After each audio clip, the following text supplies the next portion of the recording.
축복하며 기도하옵나이다. 아멘. 자, 우리는 어제 말씀에 시인이 하나님의 말씀을 얼마나 사모하고 또 그 말씀의 가르침을 받기를 원하는지 함께 살펴보았습니다. 자, 오늘은 이어서 시인은 하나님의 말씀의 가치가 얼마나 귀하고 복된지 이렇게 밝혀주고 있는데요. 자, 72절입니다. 다 같이 합독합니다. 주의 입의 법이 내게는 천천금원보다 좋으니이다 그랬습니다. 오늘 드렸던 찬송처럼 달고 오묘한 말씀, 생명의 말씀, 이 하나님의 말씀의 가치가 여러분들에게 세상의 그 어떤 것보다도 더 좋으시기를 주의 이름으로 축복합니다. 자, 시인은 하나님의 말씀의 가치를 이제 천천금원으로 비교합니다. 이게 천천금원, 뭐 옛날에도 그렇지만 지금도 우리가 가장 귀한 가치를 기준할 때에 금을 우리가 비교하기도 하고요, 또 은을 비교하기도 합니다. 그래서 이게 천천은 히브리인들의 수 계산은, 천천은 이제 천 곱하기 천을 말할 때 그렇게 수리적 계산을 하죠. 그러면 천 곱하기 천은 얼마가 될까요? 이제 100만이 됩니다. 그러니까 이제 100만 금원보다 좋으니이다 그랬습니다. 말씀을 묵상하다가 이 말씀의 가치가 성경은 우리들에게 이제 우리가 계산 잘하는 이제 물질적으로 그렇게 비교를 해주죠. 그래서 이제 이 금 한 돈이 얼마일까 한번 생각하겠습니다. 요즘 금 한 돈이 얼마죠? 제가 찾아보니까 32만 5천 원 정도 시세가 되어 있더군요. 금 한 돈의 가격이 32만 5천입니다. 그러면 시인의 이 가치의 기준을 환산해 보면 100만 곱하기 금 한 돈 계산하면 대략 우리는 얼마의 가치가 계산이 됩니다. 어때요? 여러분 100만 곱하기 32만 5천, 여러분 동계산 잘 하시잖아요. 정확하게 계산하시죠. 다른 건 몰라도 뭐 돈은 정확하게들 계산하시는데 3,250억 정도가 되더군요. 제가 곱하기 보니까. 그러니까 오늘 시인은 이 말씀의 가치를, 뭐 지금도 3,250억이면 엄청난 돈인데 옛날에 이 정도 가치보다 이것보다 더 뭐하다고요? 좋다, 이것보다 더 가치가 있다, 그 정도의 이 말씀의 가치를 귀히 여기는 시인의 마음을 우리가 믿는 사람들의 그런 마음이 되기를 주의 이름으로 기도하고 축복합니다. 미국의 하버드대 교수를 지낸 페리라고 하는 학자가 있습니다. 이 사람은 사람을 평가하는 5가지 가치 기준을 조사를 했습니다. 사람을 평가하는 5개의 가치 기준인데, 첫 번째 물질적 소유의 가치입니다. 이것은 그 사람의 가치가 그 사람의 소유와 재산 정도에 따라 가치를 평가하는 것이죠. 그러니까 동산이 얼마가 있고 부동산이 얼마가 있고 주식이 얼마가 있고, 그리고 이제 자기가 가지고 있는 어떤 물질, 이런 것에 따라서 그 사람을 평가하는, 그게 이제 그 사람의 가치, 그렇게 평가를 하고요. 두 번째는 소비적 가치로 평가하는 기준입니다. 얼마만큼 많이 소유했느냐라는 것도 그 사람의 가치에 평가할 수도 있지만, 얼마나 많은 돈을 사용하느냐, 얼마만큼 가치 있게 그 돈을 사용하느냐. 그래서 이런 사람들은 돈을 많이 버는 것보다도 가치 있게 많이 잘 쓰는데 그렇게 자신의 가치 기준을 두는 것이죠. 세 번째 신체적 가치입니다. 건강의 가치라고 말하기도 하는데, 우리가 흔히 말하기를 건강이 재산이다 라고 말하죠. 아무리 돈이 많아도 내가 아프고 병들면 그 재산은 아무런 소용이 없는 것이죠. 그래서 건강의 가치에 따라 또 외모나 건강에 따라 그 사람의 가치를 평가하는 기준입니다. 네 번째 정신적 가치입니다. 이거는 심리적 가치라고 말하기도 하는데요. 그 사람의 어떤 지성, 그 사람의 지식, 그 사람의 학력, 그 사람의 예술성, 그 사람이 얼마나 인생을 아름다운 것을 추구하느냐.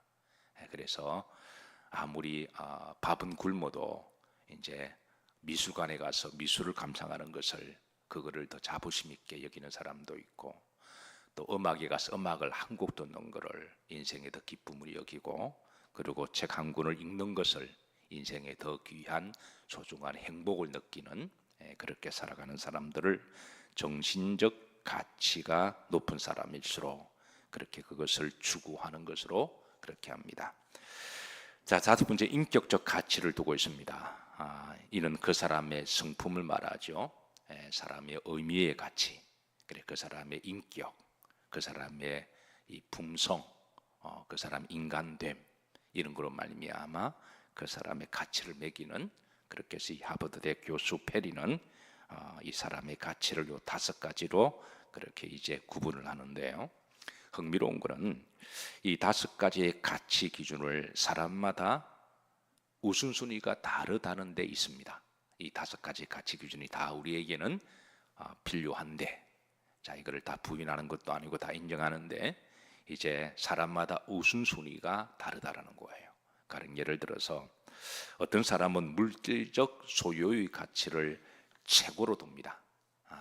이 가치를 사람을 평가할 때 누가 제일 돈이 많으냐, 그리고 누가 더 좋은 집에 사느냐, 누가 더 좋은 옷을 입고 있느냐, 누가 더 맛있는 걸 먹을 수 있는 능력이 있느냐.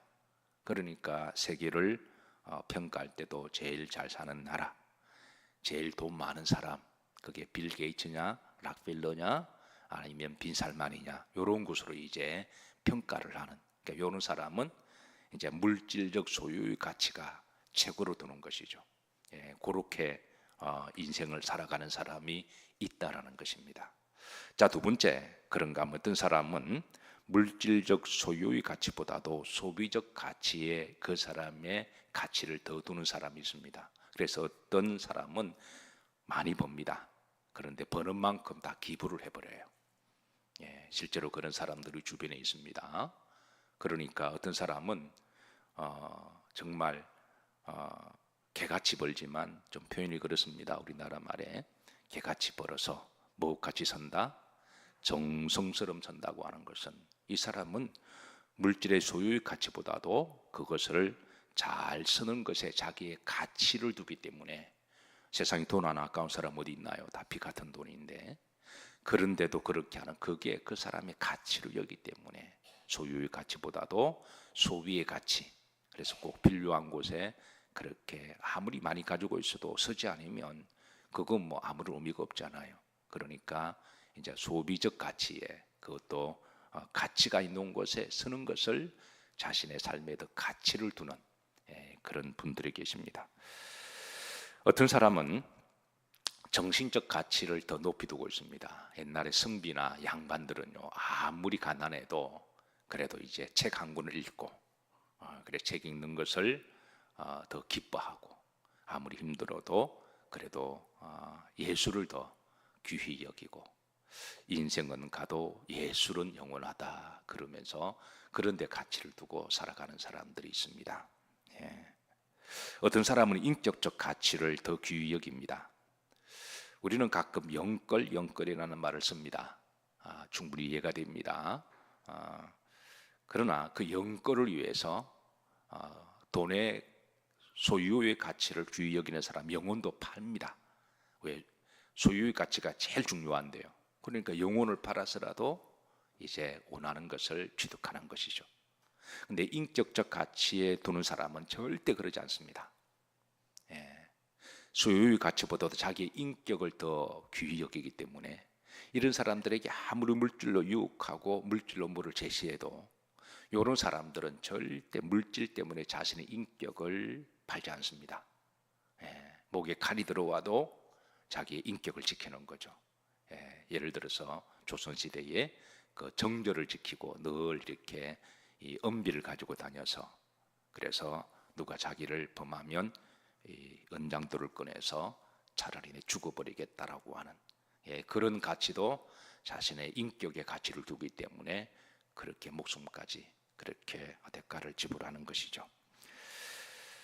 자, 여러분들은 이 5가지 가치 중에 어느 것을 제일 우선순위로, 필요 없다는 게 아닙니다. 다 우리가 살아가면서 필요해요. 근데 그 사람의 살아가는 가치를, 우선순위를 어느 데에 두느냐에 그 사람의 살아가는 삶의 방식이 달라진다라고 이 페리 교수는 그렇게 우리에게 제시를 합니다. 자, 그런데 이런 5가지 가치 기준보다도 더 귀한 가치가 있습니다. 오늘 본문에 보면 오늘 시인의 따라서 하십니다. 말씀의 가치. 이 시인은 전천거문이 필요 없다라는 말이 아닙니다. 이것도 우리가 살아가면서 필요하고 잘 쓰는 것도 필요합니다. 이거를 다 필요한데, 그러나 우선순위에 있어서 가장 최상위에 놓는 가치를, 내 인생의 최고의 가치는 하나님의 말씀으로 두고 있다라는 거예요. 하나님의 말씀이다. 왜냐하면 말씀의 가치는, 말씀은 곧 하나님이시기 때문에 그렇습니다. 아멘인가요?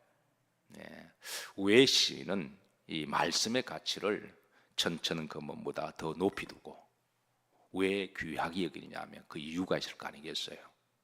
그게 첫 번째가 말씀을 알기 때문에 그렇습니다. 그 말씀의 가치는 첫 번째가, 말씀은 곧 무엇이다? 하나님이시다. 요한복음 1장 1절에 태초에 말씀이 계시니라, 이 말씀이 하나님과 함께 계셨으니 이 말씀은 곧 하나님이시다. 아멘인가요? 우리가 이거를 안다면 말씀의 가치는 곧 하나님입니다. 그러니까 가장 최상위에 있는 거죠. 자, 두 번째, 말씀의 가치는 곧 구원의 가치입니다. 우리가 이 말씀을 믿으면 구원을 받습니다. 말씀을 믿지 않으면 구원 없습니다. 우리가 신앙생활을 한다고 하는 것은 말씀을 믿는다는 것이죠. 우리가 신앙생활을 따라간다고 하는 것은 말씀을 따라간다고 하는 것이죠. 아브라함이 하나님께 부르심을 받았습니다. 하나님 아브라함에게 말씀을 주셨어요. 그때 아브라함의 창세기 12장 1절 이래 되어 있습니다. 그가 말씀을 따라갔다 그랬습니다. 우리 교회가 강해 설교하는 것은, 우리가 때로는 강해 설교가 어려울 수가 있습니다. 그러나 강해 설교는 말씀을 따라가는 거잖아요.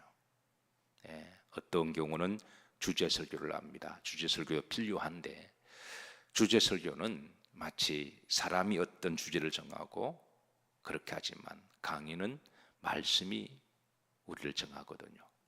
우리 교회 출신 교육자가 인사로 왔습니다. 하나님의 축복하심으로 이제 개척을 나가게 되는데, 그래서 인사로 와서 이제 대화를 나누다가, 그래서 이제 개척을 나가니까 이제 제 생각이 더 많이 난다고 그러더군요.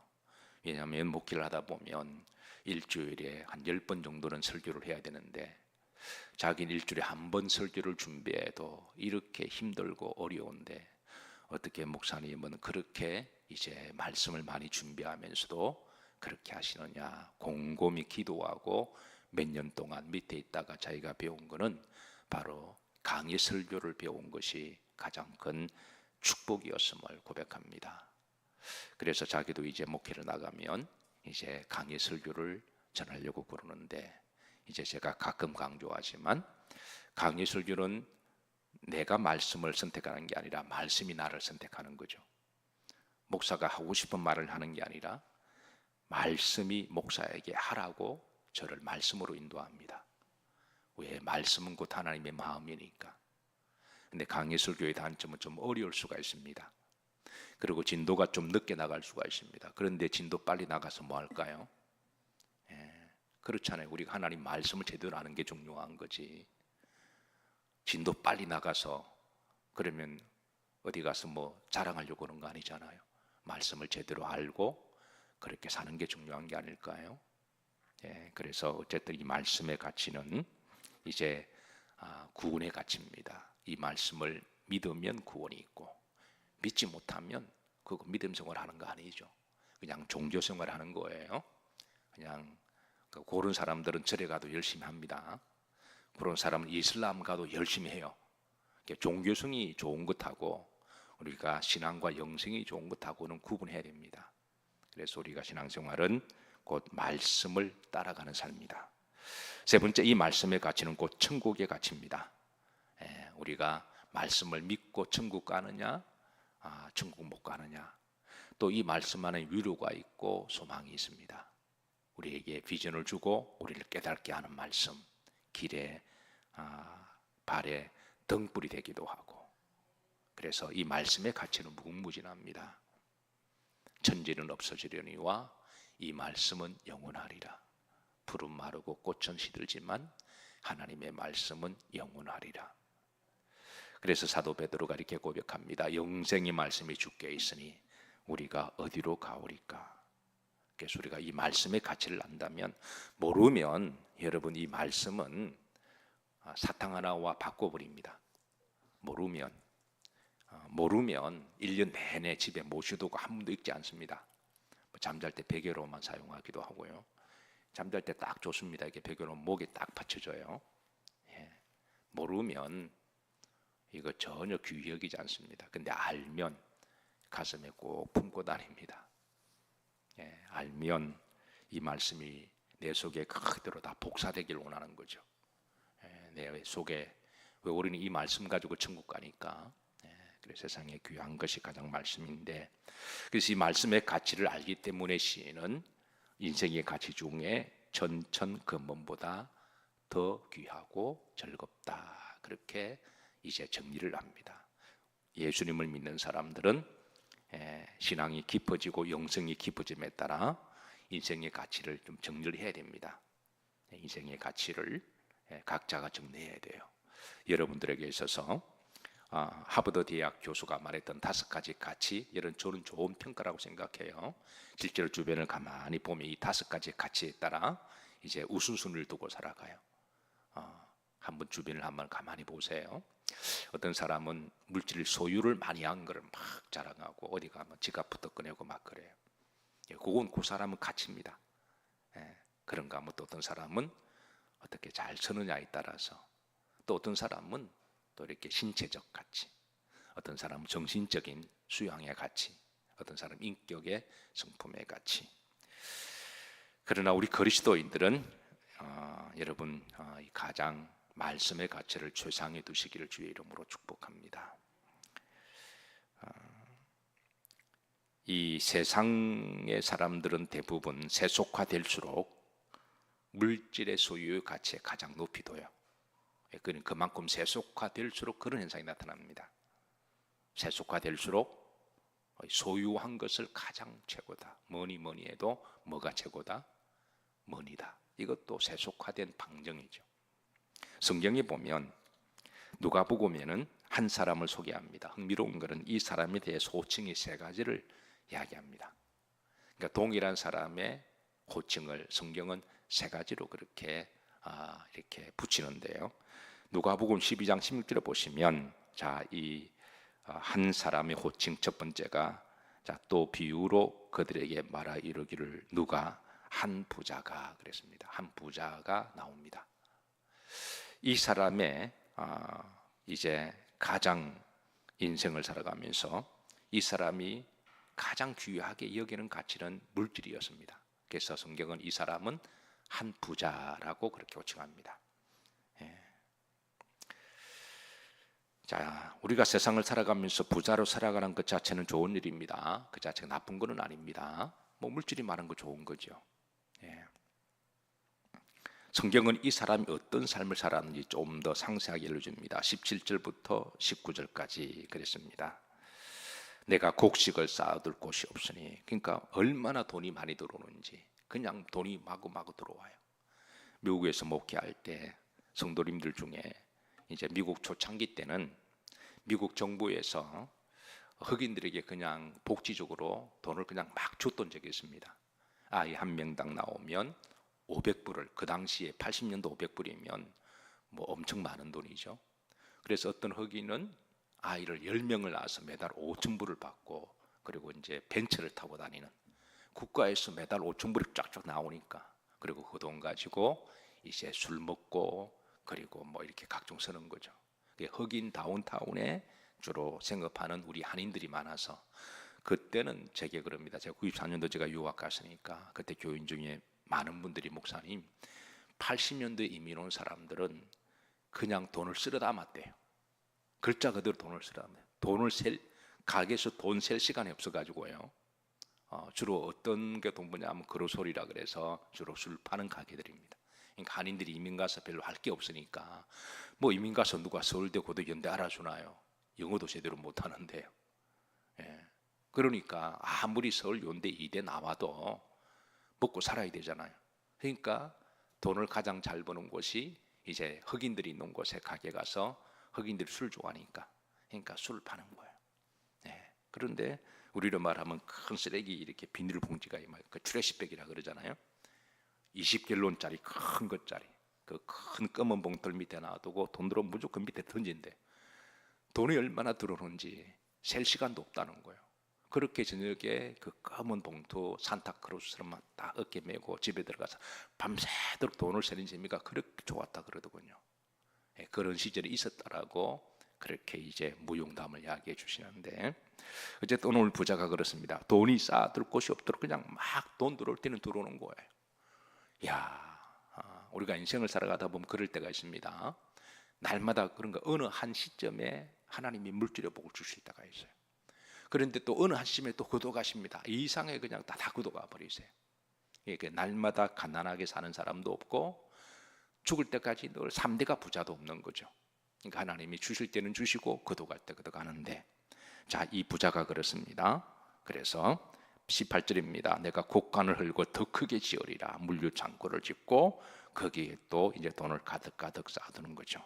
19절입니다. 이 사람은 내 영혼아 여러 해 쓸 물건을 쌓아두으니 평안해져. 이 사람 영혼이 그렇게 물질이 들어올 줄 알았어요.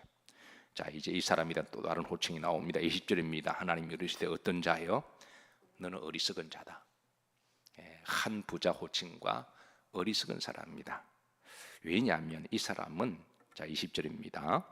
자 그러면 내 준비한 것이 누구의 것이겠느냐? 그러니까 이 사람 물질의 소유의 가치에 두고 물질을 많이 소유하는 것으로 이 사람 영원히 갈 줄 알았는데 하나님 그날 밤에 그 사람을 갑자기 데려가심으로 그게 심장마비든 아니든 뭐든 할 수는 없지만 어쨌든 우리가 갑자기 데려갔을 때가 있잖아요.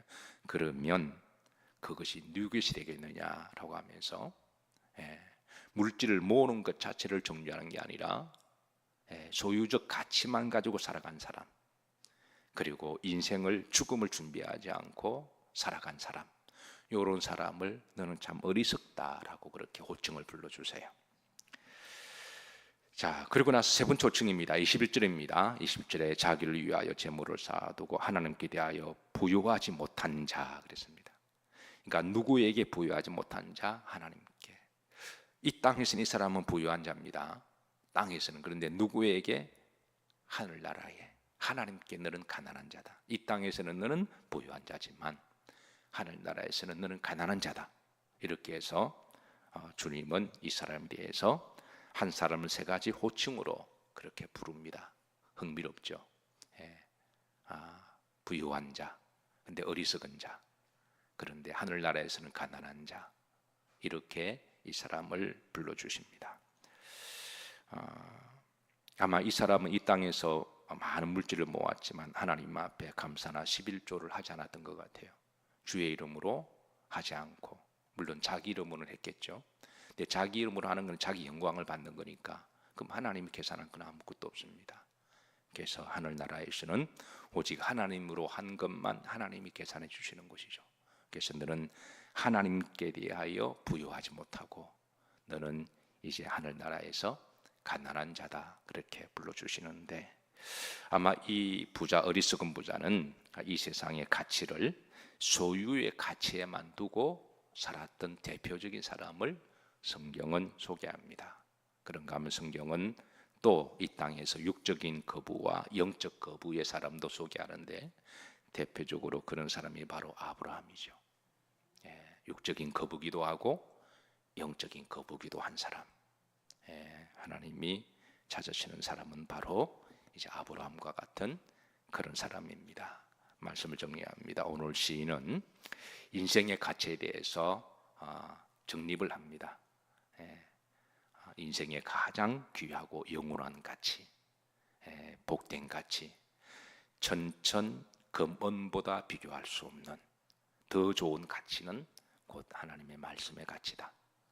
풀은 마르고 꽃은 시드나 하나님의 말씀은 영원할 것입니다. 그리고 우리가 이 말씀의 가치는 곧 하나님의 가치임을 여러분 꼭 기억하시고, 여러분의 인생의 가치에 있어서 최상의 우선순위를 여러분 항상 말씀에 두시기를, 또 그렇게 살아가시기를 주의 이름으로 축복합니다.